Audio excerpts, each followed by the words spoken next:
Aku menyelamatkan hidupmu. Apakah kamu tidak ingin mengatakan sesuatu kepadaku? Terlebih lagi, kamu adalah laki-lakiku sekarang, dan wanitamu akan meninggalkanmu, jadi kamu tidak perlu berkata apa-apa. Lin Keting menatap Chen Ping dan bertanya, di kota kekaisaran manakah kamu menjadi putri? Chen Ping bertanya, kamu baru saja memberitahuku ini. Lin Keting mengerucutkan bibirnya dan berkata, aku tidak akan memberitahumu. Identitasku, ayahku tidak mengizinkanku memberitahu siapapun. Aku sudah menjadi laki-lakimu, tidak bisakah kamu memberitahuku? Chen Ping agak terdiam. Tidak, kami belum memiliki hubungan apapun sebagai suami istri. Bagaimana kamu bisa menjadi laki-laki saya? Jika kamu benar-benar ingin menjadi laki-lakiku, pergilah dan lamar ayahku. Hanya anggukan ayahku yang akan dihitung. Setelah Lin Keting selesai berbicara, dia berbalik dan pergi. Di mana aku harus menemukanmu? Aku bahkan tidak tahu di mana kamu berada. Chen Ping bertanya dengan cemas. Aku akan memberitahumu nanti, kata Lin Keting dan pergi bersama para penjaga. Para tetua buta di sebelah kiri dan para tetua buta di sebelah kanan menatapku dengan sedikit keraguan di mata mereka. Nak, kamu hanya memiliki sedikit kemampuan ini dan kamu masih ingin menjadi lelaki tertua kami. Berhentilah bermimpi. Saya khawatir Anda tidak akan memiliki kesempatan untuk bertemu wanita tertua kami di masa depan. Anggap saja kejadian hari ini sebagai mimpi. Setelah selesai berbicara, Penatua Zuoblain berbalik dan menghilang ke dalam kehampaan. Penatua buta di sebelah kanan juga tersenyum dingin, dengan tawa meremehkan, dan kemudian menghilang. Sampai Lin Keting dan yang lainnya menghilang, dia bahkan tidak tahu siapa putri kota kekaisaran Lin Keting. Siapa orang-orang ini? Itu terlalu misterius. Ayo pergi, semuanya sudah pergi. Zhu Qingxiu melihat Chen Ping masih menatap kosong, jadi dia berkata dengan sedikit ketidakpuasan. Ayo pergi, Chen Ping sedikit malu. Dia awalnya menemani Zhu Qingxiu untuk menemukan rumput otot dewa, tetapi tertunda karena kemunculan tiba-tiba medan perang antara dewa dan iblis. Chen Ping beberapa orang kembali ke Gunung Gelu dan mulai mencari rumput otot ilahi. Zhu Qingxiu mencari dengan sangat serius, karena hanya rumput otot ilahi yang dapat mengembalikan penampilannya. Mari kita cari secara terpisah. Gunung Gelu ini sangat besar sehingga pencarian seperti ini bukanlah suatu pilihan. Saya akan memberikan slip pesannya kepada Anda. Jika ada yang menemukannya, harap segera menghubungi saya. Chen Ping ketahuilah bahwa jika mereka mencari seperti ini, akan memakan waktu bertahun-tahun dan berbulan-bulan untuk menemukan rumput otot dewa. Hanya dengan mencari secara terpisah peluangnya akan lebih besar. Untungnya, para biksu di wilayah timur umumnya tidak terlalu kuat, jadi tidak perlu terlalu khawatir. Oke, Ji Yun dan Zhu Qingxiu keduanya mengangguk. Setelah memberikan 2 slip giok untuk mengirimkan pesan, mereka bertiga pergi mencari rumput otot dewa. Tepat ketika Chen Ping sedang mencari rumput otot dewa, suara Lin Keting tiba-tiba terdengar di telinganya. Chen Ping terkejut dan segera menoleh ke belakang, tetapi dia tidak menemukan Lin Keting sama sekali. Tapi dia dengan jelas mendengar suara Lin Keting.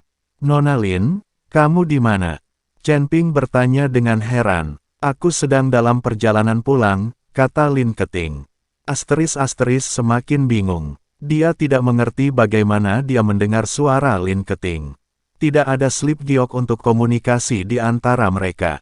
Bagaimana kamu bisa mengirimiku pesan dalam perjalanan pulang?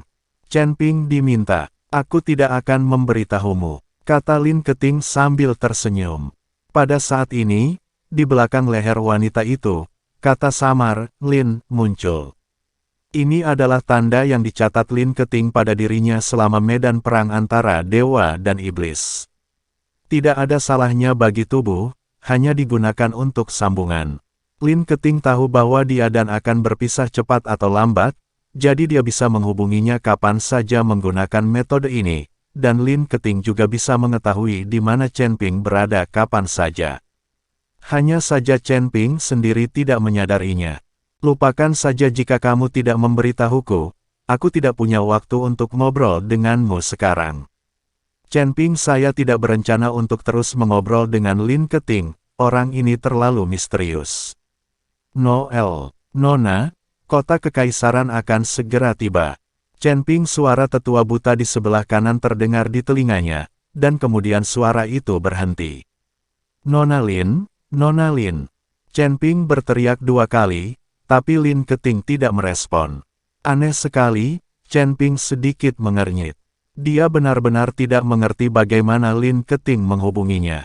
Nak, latar belakang gadis kecil itu tidak sederhana. Dia telah meninggalkan tanda kontrak padamu, dan kamu sudah menjadi miliknya. Dia bisa mengetahui pergerakanmu kapan saja dan di mana saja, dan dia juga bisa menghubungimu. Kata Raja Iblis Ciyun saat ini. Tanda kontrak, kenapa aku tidak tahu kapan itu terjadi? Chen Ping bingung, kenapa dia tidak ingat kalau Lin Keting meninggalkan bekas pada dirinya. Saat kamu menggendongnya, diam-diam dia meninggalkannya di tubuhmu. Kata Raja Iblis Ciyun. Chen Ping, ketika saya mendengarnya, saya teringat ketika saya membawa Lin Keting di medan perang para dewa dan iblis, itu memang agak mencurigakan. Setelah hanya membawanya sebentar, Lin Keting berkata bahwa dia baik-baik saja dan tidak perlu membawanya lagi. Sepertinya gadis kecil ini sudah merencanakannya. Di mana tandanya? Saya ingin menghapusnya. Chen Ping sedang mencari tandanya. Tidak perlu mencarinya. Kamu tidak bisa menghapusnya meskipun kamu menemukannya. Terima saja takdirmu. Kamu tidak akan bisa lepas dari tangan gadis kecil itu di masa depan. Kata Raja Iblis Ciyun dengan sombong. Chen Ping tidak bisa berkata-kata dan hanya bisa menghela nafas, tapi segera dia ingat bahwa tidak ada respon ketika dia memanggil Raja Iblis Ciyun barusan, dan langsung bertanya, "Senior, kami dalam bahaya sekarang, tidak peduli bagaimana aku memanggilmu, kamu tidak melakukannya." Tidak merespons. Perhatikan aku, apakah kamu juga takut? Aku takut pada burung. Di dunia surga dan bumi ini, tidak ada seorang pun yang aku takuti. Aku hanya tidak ingin memberikan pahlawan kecilmu kesempatan untuk menyelamatkan keindahannya. Kalian terlahir dengan sifat yang penuh gairah. Begitu banyak wanita yang berkorban untukmu. Saya telah berlatih selama puluhan ribu tahun, tetapi saya tidak pernah memiliki pasangan kultivasi ganda. Sudah berapa lama aku berada di laut kesadaranmu? Berapa kali kamu bermain denganku? Sungguh tidak adil, kata Raja Iblis Ciyun. Chen Ping ketika dia mendengar ini, dia langsung tidak bisa tertawa atau menangis. Raja Iblis Ciyun ini, melihat begitu banyak wanita di sekitarnya, menjadi iri dan cemburu. Chen Ping, saya tidak mengatakan apa-apa, tapi saya serius mencari rumput otot dewa. Kota Matahari Bulan. Ini adalah kota kekaisaran keluarga Lin. Kota ini megah dan megah, dengan wilayah yang sangat luas. Tembok di sekelilingnya menjulang tinggi hingga ke awan, menjulang seperti kota peri. Terlebih lagi, di langit di atas kota kekaisaran, matahari dan bulan bersinar di langit pada saat yang bersamaan, dan ada aura ungu yang tak terhitung jumlahnya melayang. Kota yang begitu luas dan mencakup wilayah yang sangat luas, jika berada di dunia surga dan manusia, mustahil untuk tidak diketahui. Namun di Sun Moon City, di antara banyak biksu di surga dan dunia manusia, sangat sedikit orang yang mengetahuinya. Karena meskipun kota matahari dan bulan berada di dunia surga dan manusia, ia tidak berada dalam kehampaan. Seluruh kota matahari dan bulan berada di dimensi lain. Oleh karena itu, meskipun Anda melakukan perjalanan ke seluruh dunia surga dan manusia, Anda tidak akan menemukan keberadaan kota matahari bulan.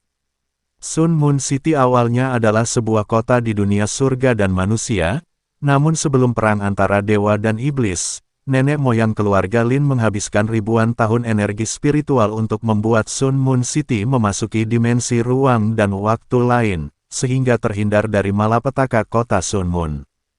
Ribuan tahun telah berlalu sekarang. Setelah perang antara dewa dan iblis, dunia para dewa dan manusia mulai makmur kembali, dan kota Sun Moon mulai mendapatkan kembali kontak dengan dunia para dewa dan manusia. Penatua Zuo Buta dan Penatua Buta Kanan di samping Lin Keting keduanya adalah pembudidaya iblis di dunia surga dan manusia. Namun, karena perburuan oleh Demon Sealing Alliance, keduanya melarikan diri ke segala arah, tetapi diselamatkan oleh pendeta Tao Huji, dan kemudian mereka muncul di kota Sun Moon. Belakangan, keduanya menjadi pengikut pribadi Lin Keting. Di kota Sun Moon, ada banyak pembudidaya iblis yang diselamatkan oleh pendeta Tao Huji. Nona, ketika kota kekaisaran tiba, kamu harus ingat untuk tidak menentang ayahmu. Penatua buta itu mengingatkan Lin Keting dengan suara rendah. Kali ini mereka pergi ke medan perang para dewa dan iblis tanpa persetujuan ayah Lin Keting.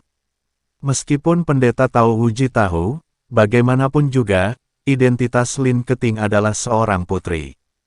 Jika sesuatu terjadi pada surga dan dunia manusia secara pribadi, siapa yang dapat memikul tanggung jawab? Saya tahu, sekelompok orang, ditemani puluhan penjaga, berbaris menuju gerbang kota dengan perkasa. Lin Keting memiliki senyuman tipis di wajahnya. Meskipun dia tahu dia telah melakukan kesalahan, dia tidak takut sama sekali. Dia tahu bahwa ayahnya sangat mencintainya, jadi tidak mungkin menghukumnya. Namun Penatua Zuo Buta dan Penatua Buta Kanan memiliki ekspresi serius di wajah mereka. Meskipun mereka direkomendasikan oleh pendeta Tao Huji, Yang Mulia Kaisar pasti akan memberi mereka wajah, tetapi mereka tidak akan bisa lolos dari omelan. Saat Lin Keting dan yang lainnya mencapai gerbang kota, mereka dihentikan. Adikku, ayahku punya perintah. Saat kamu kembali, kamu tidak perlu memasuki kota kekaisaran. Kamu bisa langsung pergi ke puncak Lingyun untuk menghabiskan 10 tahun. Seorang pemuda bangsawan berjubah kuning dan mahkota emas berkata, orang ini adalah kakak tertua Lin Keting, Lin Kedong, yang juga merupakan pangeran kota Sun Moon. Saudaraku, tolong jangan berbohong tentang wasiat ayahmu. Aku tidak percaya ayahku akan membiarkanku memikirkannya selama 10 tahun. Aku akan mencari ayahku untuk mencari tahu. Lin Keting mengabaikan penghalang Lin Kedong dan hendak bergegas ke kota. Lin Kedong menghentikan Lin Keting. Adik, aku tidak berpura-pura menyampaikan wasiat ayah, itu yang dia katakan. Ketika dua tetua buta di kiri dan kanan melihat ini, meskipun mereka ingin membantu Lin Keting, mereka tidak berani mengambil tindakan. Lin Keting memelototi Lin Kedong dan berkata dengan marah, saudaraku, aku tahu kamu selalu membenciku. Kamu tidak menyukai ayahku karena menyayangiku, tetapi aku seorang perempuan dan aku tidak dapat bersaing denganmu untuk mendapatkan putra mahkota. Jadi bagaimana jika milikku ayah menyayangiku? Mengapa kamu terus-menerus mendapat masalah denganku? Jika kamu tidak mengizinkanku masuk hari ini, aku akan menemui majikan dan memintanya untuk membawaku untuk menjadi hakim. Mengapa kamu ingin aku memikirkannya? Selama 10 tahun, Lin Keting selalu tidak menyukai kakak laki-laki tertuanya. Dia selalu merasa bahwa kakak laki-laki tertuanya berpikiran sempit dan sangat cemburu. Sebagai satu-satunya gadis di antara 9 pangeran, Lin Keting menerima bantuan khusus dari ayahnya. Hal ini membuat Lin Kedong cemburu dan mengincar Lin Keting kemana-mana. Adik, apa yang kamu bicarakan? Aku hanya mengikuti kemauan ayahku. Kenapa aku tidak bisa akur denganmu? Biar ku beritahu, Guru Tao Huji juga ada di istana, dan dia tidak bisa menyelamatkanmu. Kata Lin Kedong. Ketika Lin Keting mendengar ini, dia langsung tercengang. Dia pergi ke medan perang para dewa dan iblis, tetapi tuannya mengizinkannya. Tapi Lin Keting tidak menyerah sama sekali dan berencana untuk masuk dan bertanya secara langsung. Lin Kedong melihat ini dan berkata dengan wajah dingin, adik perempuan, kamu sangat tidak masuk akal, jangan salahkan kakak laki-laki karena bersikap kasar. Setelah Lin Kedong selesai berbicara, dia melambaikan tangannya ke arah penjaga gerbang kota dan berkata, tangkap sang putri. Namun saat penjaga hendak mengambil tindakan, tiba-tiba sesosok tubuh datang dengan cepat. Tunggu sebentar. Seorang pria yang juga mengenakan jubah kuning dan pedang panjang berlari mendekat. Saudaraku, ayahku memerintahkan adik perempuanku untuk memasuki kota. Orang ini adalah pangeran keempat Lin Kevan. Melihat Lin Kevan datang, Lin Keting langsung tertawa, melangkah maju dan memeluk lengan Lin Kevan. Kakak keempat, ayo pergi. Tunggu sebentar. Lin Kedong sedikit mengernyit. Kakak keempat, kamu tidak berpura-pura meneruskan wasiat ayah, kan? Ayah menyuruhku membiarkan adik perempuanku memikirkannya selama 10 tahun.